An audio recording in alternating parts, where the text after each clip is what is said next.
guys, nandito naman tayo sa Harrods, sa napakainit na Harrods na ito. So gumagala tayo dito, mamili tayo ng mga kailangan natin kung may makakita tayo dito. No? So yun guys, no? Makikita natin. So, well, malawak, napakalawak guys. No? Tago lang, sobrang init. Puta, puta. So, tingnan natin, mag-ikot-ikot tayo guys.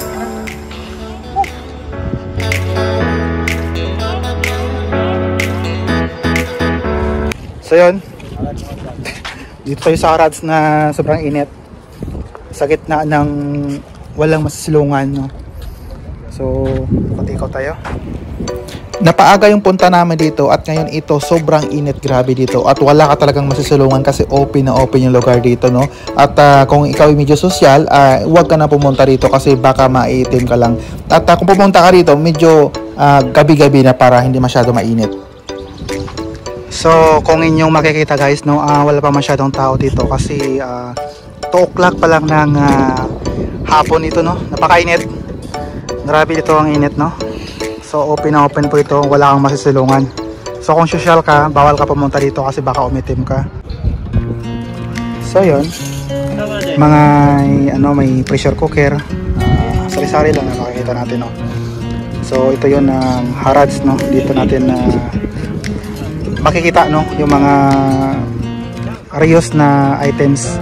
So yun, so yung tropa bumili siya ng pressure cooker, no? Yun. So yun guys, no, Happy 40. may malita pa nga doon, no. Yun, yun. Kawali.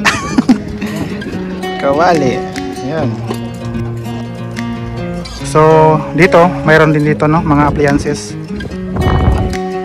Ayan guys, no. Check po natin kung ano yung mga sa dulo na yan. Nag-overheat yung phone ko. At syempre yung iPhone ko, yun ang ginagamit natin sa camera. Nag-overheat din, no. So yun nga, kasi grabe yung init. So dito tayo banda sa medyo hindi masyado init. Pero doon sa kabila, hindi kaya yung cellphone. Naghahang talaga guys dahil sa init. At well, dito mayroon naman ng mga okay na nakalatag sa kilid, no? So nakalatag sa kilid guys.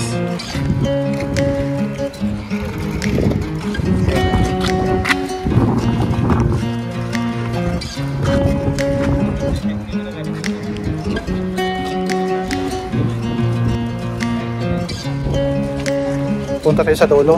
Try natin sa dulo.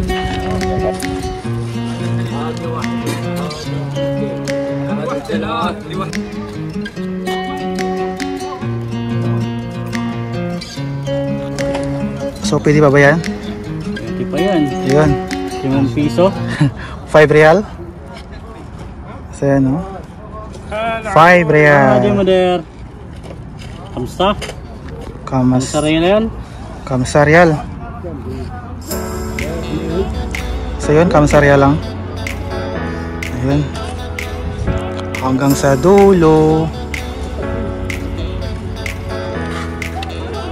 So may generator nito. Generator, tama ba?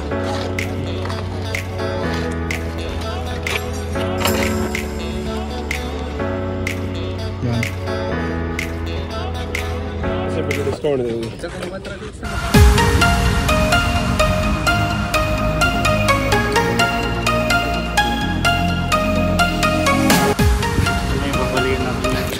At ganito yung sitwasyon sa lugar na ito, lalo na kapag mainit, no, at wala pa masyadong tao.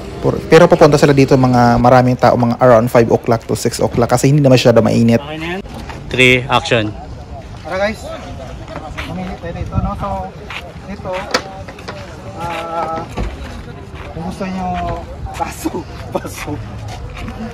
Baso. Basta marami dito, no? Yan. Masipag na kayo maghanap, no? Malawak ito hanggang sa dulo.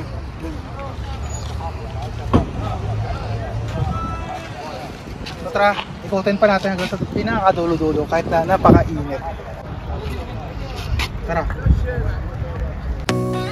Ulitin mo hanggang di pa sumasabog. Sumabog na. Sa iba na nagtataka kung bakit ito palagi yung content ko, minsan kasi guys dito sa area namin wala kami masyadong mapuntahan. So isa ito sa pinupuntahan lang namin para makapasyal, pantanggal ang boring. Ito yung ginagawa namin kapag Friday.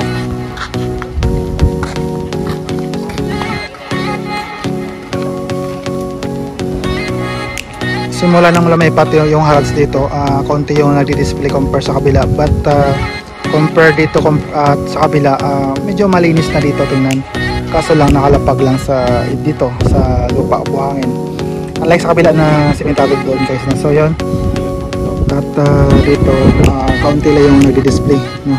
Hindi katulad sa kabila na napakarami.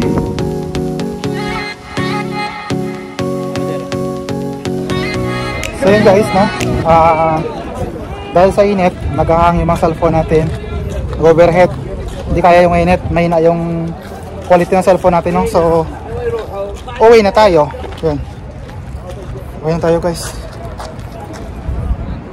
uwi na. There, kama there. Maganda po pumunta dito yung medyo ano na, madilim, para di masyado mainit.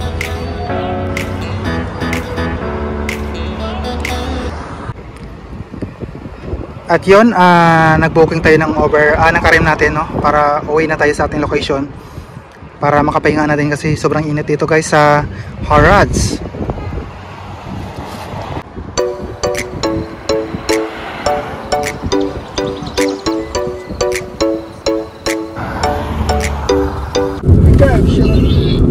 Grabe init.